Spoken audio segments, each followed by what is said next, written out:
반갑습니다. 붓다의 복과 지혜입니다.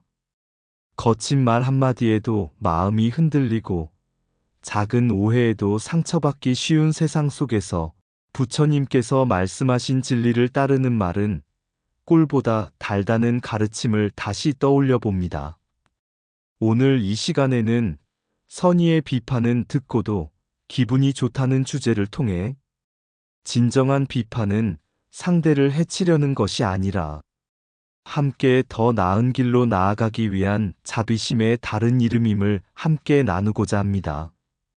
불타발타라 스님의 용기 있는 비판처럼 우리도 서로의 부족함을 부드럽게 비추는 거울이 되어 불법의 지혜 속에서 더욱 맑고 밝은 길로 나아가길 소망합니다. 자, 그럼 선의의 비판은 듣고도 기분이 좋다. 그 여정을 함께 해볼까요? 어느 날 사위국 기원정사에서 부처님께 한 젊은 비구가 찾아와 이렇게 물었습니다. 세존이시여, 저는 늘 정진하려 하나 제 마음이 쉽게 흐트러지고 때로는 동료 스님들에게서 듣는 조언이 불편하게만 느껴집니다. 어떻게 해야 합니까? 부처님께서 미소 지으시며 물으셨습니다. 그대는 악기를 다뤄본 적이 있는가? 예, 어린 시절 비파를 배운 적이 있습니다. 그 비파의 줄을 너무 팽팽히 당기면 어떻게 되느냐? 소리가 날카롭거나 줄이 끊어집니다. 그렇다면 너무 느슨하면 소리가 나지 않습니다. 부처님께서 말씀하셨습니다. 수행도 비판도 그와 같느니라. 마음이 교만하면 조언이 가시처럼 느껴지고 마음이 게으르면 조언이 허공에 흩어진다. 그러나 마음이 바르면 선의의 비판도 버금처럼 들려 기쁨으로 바뀐다. 그리고 덧붙이셨습니다. 진정한 수행자라면 나를 일깨우는 말이 때로는 꾸짖음이라 할지라도 고맙게 여긴다. 그는 그것을 향기로 받아들이고 그 향기로 인해 더욱 청정해지느니라. 서기 406년 중국은 끝없는 전란 속에 흔들리고 있었습니다. 국경은 불안했고 백성들은 생명을 부지하기 어려운 시대에 이 혼란 속에서 한 인도 출신 스님이 조용히 여산을 향해 걷고 있었습니다. 그의 이름은 불타발타라, 산스크리트어로 부다부하드라. 그는 고요한 사유와 깊은 수행의 삶을 살아온 스님이었지만 전쟁은 그에게조차 피난을 강요했습니다. 불교 경전을 소중히 간직한 채 그는 세속의 피비린내를 피해 해원 스님이 머물던 여산으로 향합니다. 여산은 마치 인간의 탐욕과 분쟁을 피해 피어난 연꽃처럼 조용한 수행의 공간이었습니다. 해원 스님은 불타발타라를 따뜻하게 맞이했고 두 스님은 전란 속에서도 부처님의 가르침을 이어가기 위해 함께 수행에 들었습니다. 불타발타라는 목숨을 걸고 마하승기유를 번역했습니다. 이 경전은 초기 불교의 율장 중에서도 가장 엄정하고 소중한 계율이 담긴 율전입니다. 비구들이 지켜야 할 품행, 사찰 내에서의 청정한 생활, 그리고 세속과 만날 때 지녀야 할 자세까지 모든 것이 담겨 있었습니다. 부처님께서 설하신 계율의 참뜻은 단지 금지와 억제에 있는 것이 아니라 자신을 살피고 타인을 해치지 않으며 모두가 함께 깨어나는 길을 만드는 데에 있습니다. 그리고 이 계율을 번역하던 불타발타라의 마음 속에는 분명히 이런 생각이 있었을 것입니다. 혼란한 시대일수록 인간이 더더욱 스스로를 돌아보아야 한다. 그래야만 진리의 등불은 꺼지지 않는다. 부처님께서도 말씀하셨습니다. 스스로를 지키는 자가 남을 지킬 수 있고 남을 지키는 자가 스스로도 지킬 수 있다. 상유타니까야. 불타발타라는 바로 이 말씀을 가슴에 새기고 칼날 같은 시대 속에서도 자신과 타인을 함께 지키는 법을 계율을 통해 전하려 했던 것입니다. 그리고 혜원 스님은 그 길을 지켜보며 또 함께 걸으며 중국 불교에 청정한 뿌리를 내리는 위대한 동반자가 되었습니다. 진리는 고요 속에서 빛나고 고난 속에서 자라난다. 계율은 억제가 아닌 자비이며 나를 살피는 첫걸음이다. 마음이 흐트러진 세상일수록 수행자의 걸음은 더욱 곧아야 한다. 참된 비판은 상처가 아니라 자각을 선물한다. 진실된 인연은 전란도 막을 수 없고 시대도 흐리지 못한다. 나를 비추는 말이 때로는 따끔하더라도 그것이 나를 맑게 한다. 계율을 지킨다는 것은 스스로를 존중하고 타인을 존귀히 여기는 것이다. 불법은 혼란 속에 피어난 연꽃처럼 가장 어지러운 곳에서 빛난다. 부처님의 뜻은 침묵 속에서도 말하고 행동 없이도 가르친다. 자비는 말 한마디에서 시작되고 지혜는 듣는 귀에서 자란다. 혼란한 세상에서 진리를 지키는 자는 이미 부처의 길 위에 있다. 비판을 품을 수 있는 마음이 곧 깨달음의 문을 여는 열쇠다. 경전은 글이 아니라 살아 숨쉬는 삶의 지침이다. 스승을 비판할 용기는 그 가르침을 진심으로 아낄 때 생긴다. 법을 지키는 자는 단순히 옳은 길을 걷는 것이 아니라 모두의 길을 밝히는 자이다. 지혜로운 비판은 법을 밝히는 또 하나의 등불이다. 중국 불교사에 있어 구마라집은 역경의 거장입니다. 그의 손을 거쳐 수많은 경전이 생명을 얻었고 많은 이들이 그 번역을 통해 불법을 만났습니다. 그러나 모두가 그를 맹목적으로 따르던 시절 오직 한 사람이 조용히 손을 들었습니다. 그는 바로 인도에서 온 스님 불타발타라 부다바드라였습니다. 어느 날 함께 있던 제자가 물었습니다. 스님, 어찌하여 구마라집 존자를 비판하셨습니까? 모두가 그를 찬탄하고 따르고 있는데. 불타발타라는 조용히 경전을 접으며 말했습니다. 그분의 공은 크다. 그러나 진리를 다룰 때는 공경이 침묵이 되어서는 안 된다. 나는 그분의 의역 방식이 때때로 진리의 결을 흐리는 것 같았다.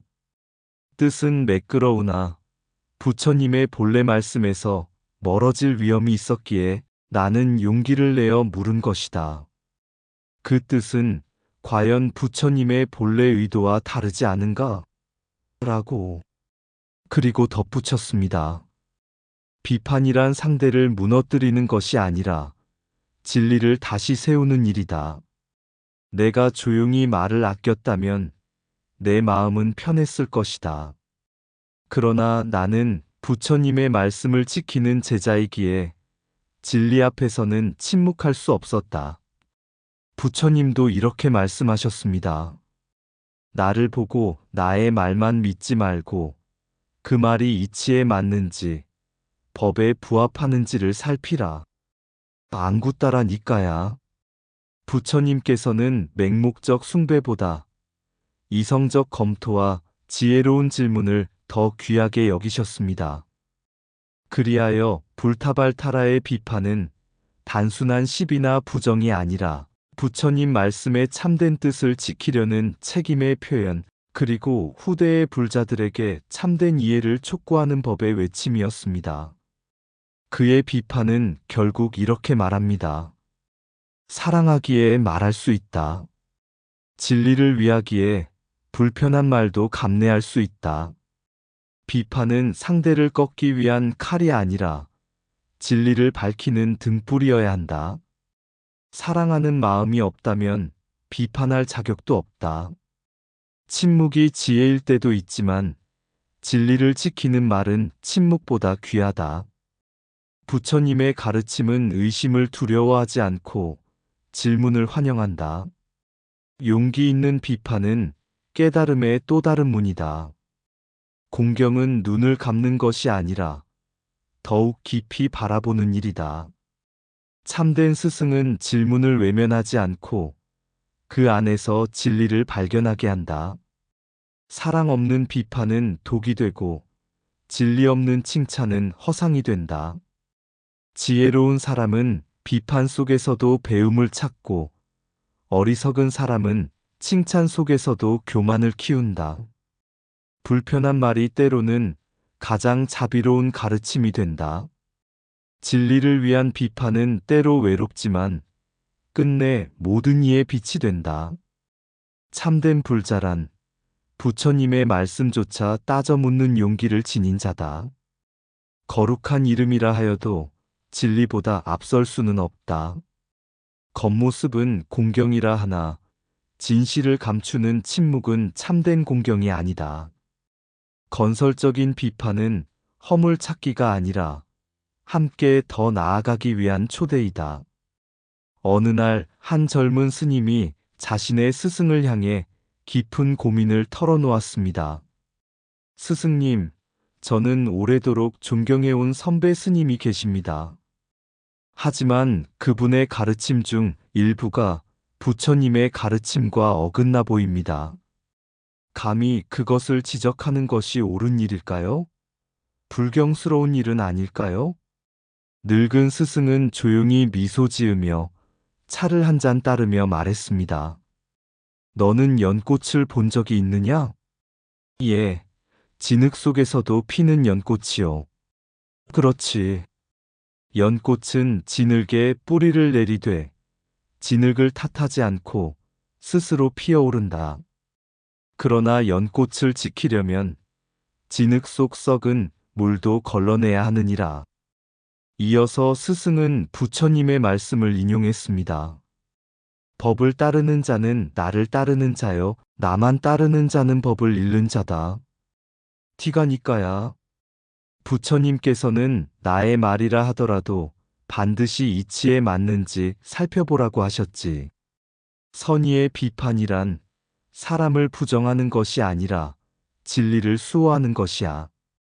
선배의 권위가 아니라 부처님의 말씀을 따르는 것이 진정한 제자의 자세다. 그 말에 젊은 스님은 조용히 머리를 숙이며 말했습니다. 이제야 알겠습니다. 저는 사람을 공격할까 두려워했지만 진리는 방치해서는 안 되는 것이었네요. 저는 앞으로도 자비로운 눈으로 보고 지혜로운 말로 말하겠습니다. 스승은 조용히 웃으며 말했습니다. 그래, 그것이 바로 불교의 힘이니라. 서로가 서로의 거울이 되고 스승이 제자에게 배우며 후학이 선배의 허물을 닦아주는 일, 그것이 불교를 2600년 동안 살아 숨쉬게 한 원동력이었느니라. 비판을 위한 비판은 분열을 낳지만 선의의 비판은 정화를 낳는다. 후학의 바른 지적은 부끄러움이 아니라 수행의 연속이다. 불교는 고여있지 않고 질문과 반성 속에서 살아 움직인다. 부처님은 비판을 두려워하지 않으셨고 오히려 비판을 통해 법이 정제되기를 원하셨습니다. 그래서 자정 능력을 갖춘 불교는 어떠한 시대에도 다시 빛을 발할 수 있는 지혜의 종교가 되었습니다. 진리를 위한 비판은 칼이 아닌 연꽃처럼 피어나는 자비의 말이다. 부처님께선 진리를 위해서라면 나의 말조차 의심하라 하셨다. 사람을 지적하기 전에 마음을 돌아보고 진리를 위해 말하라. 선배의 잘못을 짚는 것은 불경이 아니라 진리를 위한 공경이다. 불교는 권위를 따르지 않고 오직 법을 따른다. 침묵 속의 외면보다는 자비로운 지적이 수행의 길이다. 비판은 싸움이 아니라 함께 걷는 길 위에 등불이 되어야 한다. 자정 없는 교단은 자멸하고 반성 없는 전통은 쇠퇴한다. 말의 목적이 진리라면 그것은 이미 수행이 된다. 후하게 바른 말은 선배의 명예를 떨어뜨리는 것이 아니라 법을 세우는 일이다. 올바른 비판은 깨달음을 낳고 어긋난 침묵은 무지를 낳는다. 지혜는 비판 속에서도 자라고 자비는 그 말의 향기가 된다. 불교는 완성된 종교가 아니라 끊임없이 정화되는 수행의 길이다. 진리는 항상 새롭게 조명되어야 하며 그 조명의 첫 불씨는 질문이다. 비판의 말에도 연민이 담기면 그것은 곧 보살행이 된다. 옛날 옛적 한 노스님과 제자가 산속 암자에 함께 살고 있었습니다. 어느 날 제자가 다소 조심스러운 태도로 말했습니다. 스승님, 며칠 전 강설 중 스승님의 말씀 가운데 부처님 경전의 의미와 다르게 해석된 부분이 있었던 것 같습니다. 감히 말씀드리는 것이 망설여졌지만 진리를 위해서 용기 내어 말씀드립니다.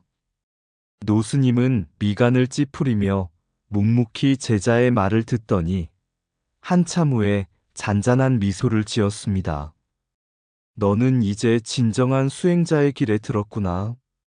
진리 앞에서 말하는 데는 나이도 지위도 중요하지 않다. 오히려 그 용기와 자비로운 마음이 더욱 귀하단다. 그날 밤 노스님은 제자에게 불을 피우며 이렇게 말했습니다. 바람은 나무를 꺾을 수도 있고 더 곱게 만들 수도 있지. 비판도 마찬가지란다. 비난의 바람은 분열을 낳지만 선의의 바람은 공동체를 더 튼튼하게 만든다. 우리 불교가 수천 년을 지켜올 수 있었던 것은 누군가 끝없이 진리를 물었기 때문이고 누군가는 용기를 내어 그건 다르다고 말했기 때문이란다. 그러고는 마지막으로 한 구절을 읊조렸습니다. 의심하라, 그러나 자비롭게. 말하라, 그러나 진리를 향해. 이후 그 제자는 훗날 위대한 강백이 되었고 스승의 가르침을 바탕으로 수많은 이들에게 진리의 길을 전했습니다. 이 이야기는 우리에게 말합니다. 비판은 진리의 길에서 두려워해야 할 것이 아니라 조심스럽게 꺼내고 사랑으로 감싸야 할 꽃봉오리라는 것을. 불교는 침묵의 종교가 아닌 깨달음과 말이 살아있는 종교입니다. 말을 아끼되 진리를 위해선 용기 있게 말하는 자세. 바로 그것이 선의의 비판이고 불교가 지속 가능한 이유입니다. 바람이 묻고 연꽃이 답하다. 전란 속 엎드린 마음 위에 진리 하나 씨앗처럼 내려. 침묵보다 용기를 택한 말, 그 말이 곧 수행이었다. 스승의 그림자에 가리지 않고 진리 앞에서 바르게 선 그대, 그 비판은 칼이 아니었고 꽃잎 같은 연민이었다. 의역은 길이요, 때론 굴곡이지만 그 굴곡을 되묻는 질문 속에 불법은 더욱 맑아지고 경전은 본뜻을 되찾는다. 후하게 혀끝에서 피어난 연꽃, 그 비판은 허물을 들추기보다 도반의 등을 토닥이는 손길이 되었고 법의 등불은 꺼지지 않았다. 비판을 위한 비판은 그림자를 키우지만 선의의 비판은 그림자를 품는다. 자정은 자멸이 아닌 재생이고 참회는 후퇴가 아닌 전진이었다. 이처럼 부처님은 말씀하셨다. 진리는 언제나 새로이 물어야 하며 자비로 답해야 한다. 이상 붓다의 복과 지혜였습니다. 오늘도 복지구족한 날 되세요. 구독과 좋아요는 붓다의 복과 지혜를 밝히는 큰 자비의 등불이 됩니다.